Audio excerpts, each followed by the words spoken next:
Hi. So I wanted to make a video about something that has been really going through my head lately. And it's about the guarded position in Brazilian Jiu-Jitsu.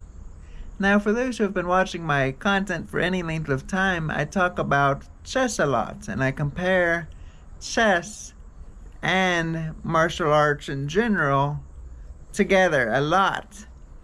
And for the purposes of today's topic, I wanted to do yet another little comparison. Now, something that's been going through my head a lot is that from our guard, in Brazilian Jiu-Jitsu we have a guard. And we have two kind of natural ways of doing it. We have a supine guard, which is where I'm laying flat on my back. And then we have a seated guard, where I'm up on my hips. And this is where we commonly see people scooting towards their opponents. These are the types of guards we see when no entanglement has happened.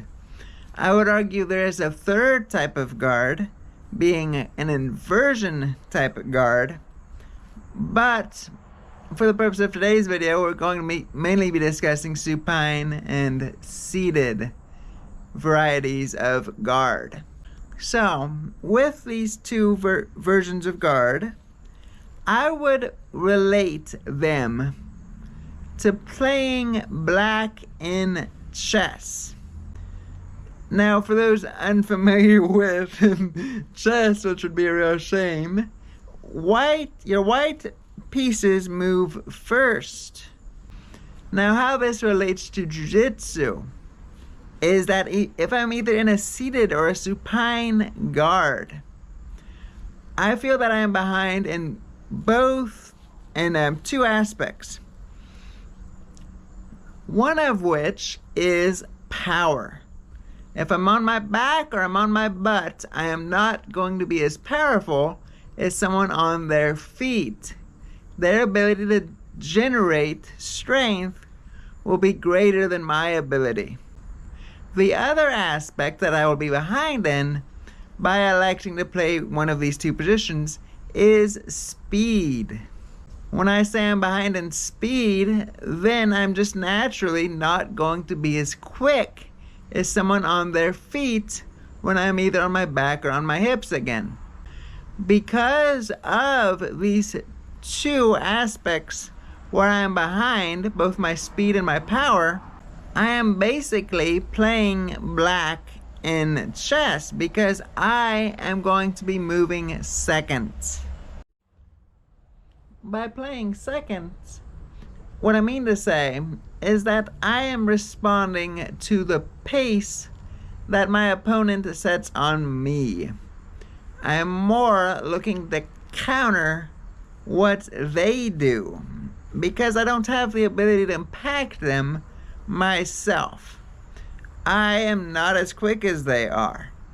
And also, when I get an attachment to them, they have a great ability to pull away. So I am very much so just looking to counter the pace that my opponent sets on me if I am in one of those two positions. Now, I don't mean to say that being in a seated or a supine guard is a bad thing. On the contrary, I feel that you can win from these positions way more than we could win from like a chess alternative. When I play as black in chess, I am way more prone to be losing than I am as if I was playing white. White has a much higher win percentage, in other words.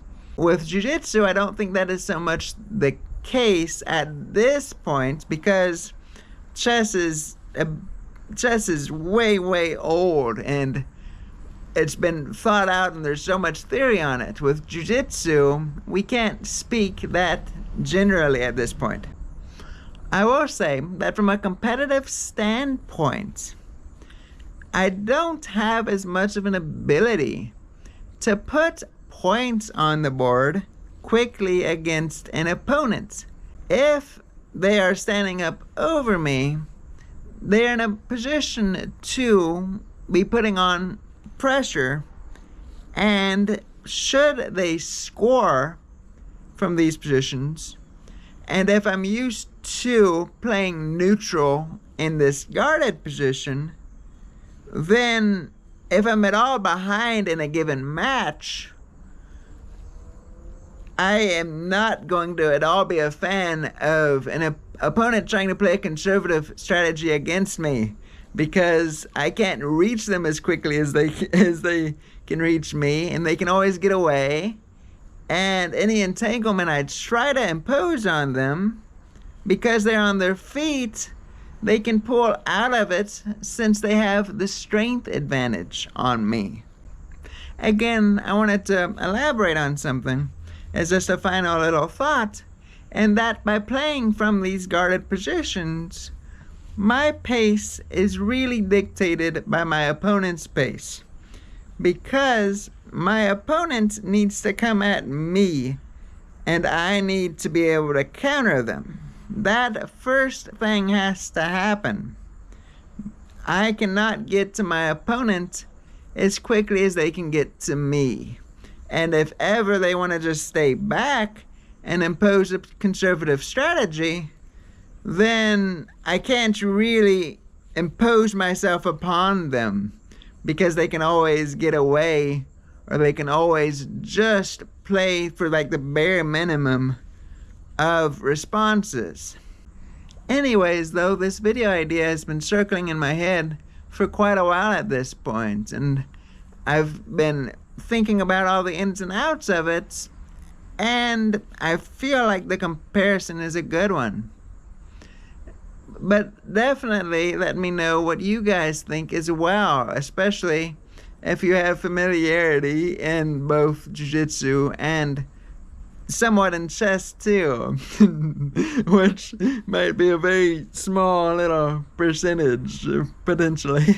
But let me know what you guys think, of course, and be sure to like and subscribe. But take care, and we'll see you later.